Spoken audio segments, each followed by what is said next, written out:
Olá, sou Mônica Ramos. Começamos agora mais um Gente do Rio. E hoje o nosso convidado é o homem que disse não. Ele disse não quando um dos homens mais poderosos de Brasília pediu para aprovar uma obra duvidosa num prédio em Salvador. Marcelo Calero disse não ao então ministro Gedel Vieira Lima e ainda reportou que julgou ser uma irregularidade ao então presidente da República, Michel Temer. Passou a enfrentar um inferno astral de contra-acusações. Disseram até que ele teria gravado a conversa com o próprio presidente da República. Meses depois, foi descoberto uma espécie de bunker de Gedel Vieira Lima. Era um apartamento onde ele guardava 52 milhões de reais em dinheiro. Gedel acabou preso, saiu do ministério e hoje Calero é o secretário de Governo e Integridade da Prefeitura do Rio. E segue dizendo não por lá. Esperamos que nunca numa situação tão grave quanto a que aconteceu em Brasília, né, Calero? Com certeza, Mônica. Prazer estar contigo. Muito obrigado pelo convite. Parabéns pelo seu programa. Muito obrigada. Parabéns à Band, de uma forma geral, e à Band Rio por esse momento tão especial que estão vivendo, que está acontecendo.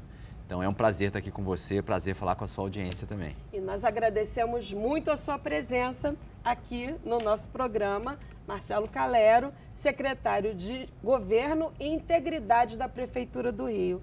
Calero, não é esquisito que a Prefeitura tenha que ter um secretário de Integridade? Na verdade, a gente precisa entender o seguinte: quando a gente fala de integridade, a gente fala da implementação de programas que tem por objetivo garantir que as normas sejam cumpridas na sua integralidade. Várias empresas têm esse setor, né?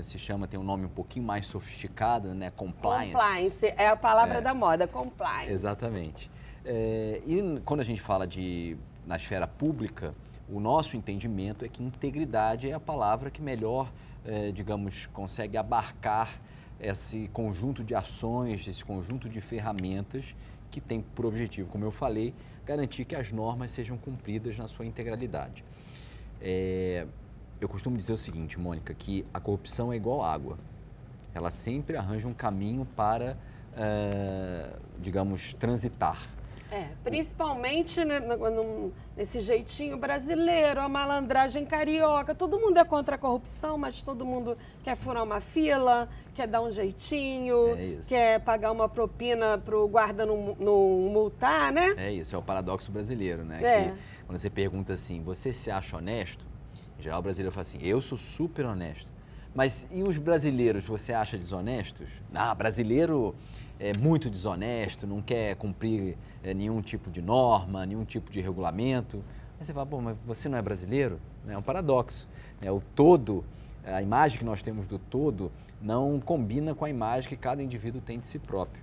E é uma coisa que a gente tem que mudar. É uma mudança cultural. Né? E aí reclamam também dos políticos. Porque os políticos...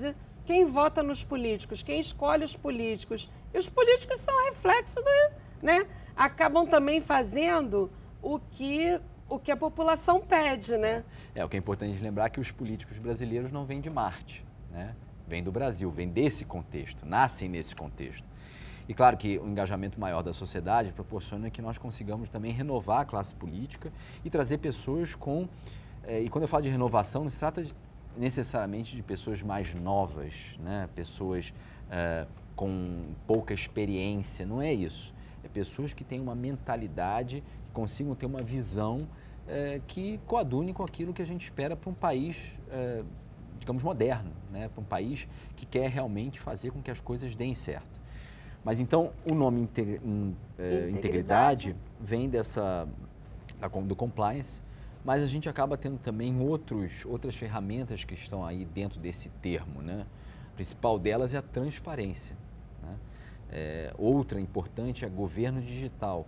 Não dá para a gente falar de integridade pública sem a gente pensar em transparência. A prefeitura mais transparente, ou qualquer órgão mais transparente, significa maior acesso dos jornalistas, maior acesso da sociedade para o que acontece em termos administrativos. O que acontece é os serviços também, né? Exatamente. E aí isso significa transformar o governo em um governo digital. O quanto Isso já está andando? O quanto... Primeiro, eu queria que você explicasse quais são os programas que compõem essa pasta da integridade, esse conceito da integridade. Quais são eles? Olha, se eu fosse dividir para você de uma maneira assim, bem, para que todos possam entender, bem simples, na área de integridade a gente precisa olhar as contratações da prefeitura, de pessoal, de servidores, né, de agentes públicos de uma forma geral.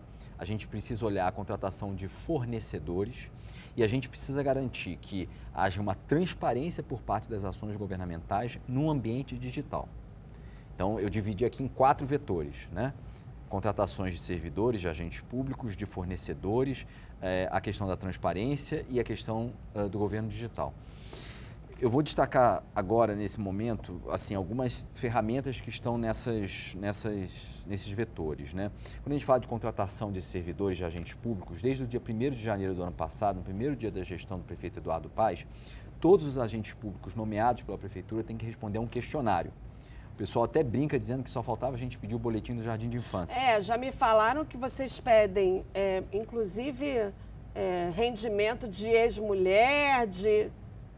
É isso, porque nós queremos traçar um perfil bastante amplo da situação patrimonial e financeira daquele agente público. Mas o que eu costumo dizer, Mônica, e até vou me ater um pouco a essa ferramenta, é que isso também é uma proteção para o agente público.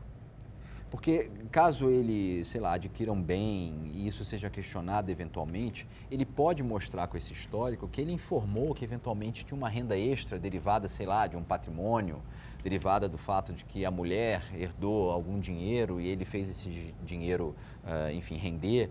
Então, eu sempre falo que essas ferramentas, elas também acabam sendo uma proteção. Mas isso também não esbarra numa certa, sei lá, invasão de privacidade na medida, não do servidor, mas, sei lá, do cônjuge, enfim. É um ônus, né? A gente não consegue fazer com que essa equação seja perfeita. De fato, ali você fornece informações que normalmente você não forneceria. Mas é o que o prefeito Eduardo Paes fala. É o ônus de você trabalhar numa gestão que está altamente comprometida com a fiscalização, inclusive das ações, digamos, privadas dos servidores. Porque quando você é agente público, é aquela história, você está sob a avaliação, sob o escrutínio público permanente. Então você tem que entender se aquilo, inclusive, é da tua vocação. Porque tem gente que tem pânico, pavor de ser cobrado na rua ou, eventualmente, de dar informações, digamos, mais sensíveis como essas, né? Ok. Então, talvez a prefeitura, em particular, não seja o melhor lugar para essa pessoa trabalhar, infelizmente. Mas aí eu estava falando, né? E a partir... Mas eu ia te perguntar uma coisa sobre essas contratações. Mesmo assim, recentemente, no noticiário, vimos notícias de pessoas que foram contratadas, nomeadas, não eram servidores para a Casa Civil e não tinham cargo, não tinham função. Quer dizer, mesmo assim isso aconteceu, isso já está resolvido? Isso foi uma questão burocrática, na verdade, né? Porque alguns cargos, os cargos da prefeitura são criados por lei, e alguns cargos estavam ali numa nomenclatura chamada GVP, que é uma nomenclatura, ou melhor, é uma nomenclatura chamada PCRJ, Prefeitura da Cidade do Rio de Janeiro, uma nomenclatura genérica. E aí o que aconteceu foi que algumas dessas pessoas, mas foram muito poucas, saíram sem que a lotação estivesse especificada no ato de nomeação. Mas o processo administrativo tinha lotação, né? E essas pessoas estavam efetivamente trabalhando. Mas eu falo o seguinte, que é importante, inclusive, para nós esse trabalho da imprensa, porque, evidentemente, ainda passam alguns detalhes, algumas questões que são importantes a gente esclarecer, inclusive. E o trabalho da imprensa serve, inclusive, para que a gente possa aperfeiçoar as nossas ferramentas de controle, né? Eu estava falando dos agentes públicos, né? Então, hoje nós temos esse questionário que a gente implementou lá no dia 1º de janeiro, no papel, agora ele é eletrônico. E isso nos dá uma vantagem muito grande, porque você consegue, a partir de alguns algoritmos, identificar quais são aqueles servidores que estão mais suscetíveis, digamos assim, a algum tipo de sensibilidade, ou porque tem um patrimônio muito alto, ou porque usufruem de bens que não são seus. Então, há uma série de, digamos, filtros que a gente consegue usar, inclusive para entender quais são os agentes públicos que nós temos que prestar mais atenção, digamos assim. Isso tem a ver com a função também de cada um. Fornecedores, nós criamos o PAIT, o Programa de Avaliação de Integridade e Transparência. Agora a Prefeitura avalia a integridade e a transparência dos fornecedores. Então, se você tem uma empresa e essa empresa venceu uma licitação da Prefeitura, você tem que também responder um questionário para a pessoa jurídica. Mas isso é um critério? Você pode, por exemplo, barrar essa empresa? Infelizmente não, Mônica. E essa aí, é uma discussão... E aí, para que serve, então? Serve para eu gerenciar o meu risco. Se eu, por exemplo... por que eu não posso barrar essa empresa? Isso é até bom para as pessoas entenderem. Nós estamos sujeitos à lei das licitações. Né? Não existe nessa lei nenhum mecanismo que impeça a participação de uma empresa por conta de uma questão reputacional, por exemplo.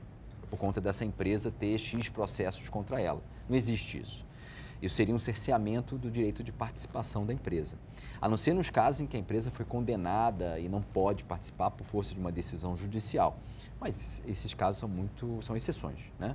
Na maior parte dos casos, isso não existe. Então, eu não consigo fazer com que essa empresa não participe e não consigo fazer, uma vez ela vitoriosa, que a ela não seja outorgado o contrato administrativo. Mas eu consigo fazer, como eu falei, um gerenciamento de risco. Se aquela empresa está envolvida em uma série de denúncias, ainda que essas denúncias não tenham resultado numa ação judicial ou que essa ação judicial ainda não foi julgada, e eu tenho essa informação, eu consigo entender, por exemplo, que a fiscalização daquele contrato vai ter que ser muito mais apurada, muito mais profunda do que seria normalmente. Pois é, na abertura eu falei que você é o homem que disse não. E na prefeitura, seu cargo exige que você continue dizendo não. Você tem dito muito não? O que eu tenho procurado fazer é com que as pessoas entendam a importância dessa área. Porque muitas vezes eu vejo, ouvia no início do nosso trabalho, as pessoas um pouco ainda se adaptando e até algumas levando a coisa um pouco na flauta, assim, sabe? Na graça. Nossa, como eu te falei, daqui a pouco vão me pedir um boletim do Jardim de Infância. Nossa, ou então reclamações mais sérias, você está inviabilizando a minha contratação. Isso é natural, isso é normal, né? Porque é um aprendizado, inclusive, para nós que somos dessa área de integridade. Né? Nós estamos ali tratando de implementar um novo mecanismo. E no setor público tem isso também, né? As pessoas estão tem muitas que estão há muitos anos ali, muito enraizadas, muito acostumadas com aquelas práticas. Não tô dizendo que são práticas ruins, não. Mas procederem daquela forma. Então, toda mudança gera um desconforto, totalmente, né? Na vida, né, pra gente, totalmente, em geral. Agora, o que a gente tem visto é uma adesão cada vez maior, assim, das secretarias, dos agentes públicos, dos servidores, especialmente servidores de carreira. As pessoas efetivamente compraram a ideia de que a prefeitura pode e vai ser uma referência na área de integridade pública.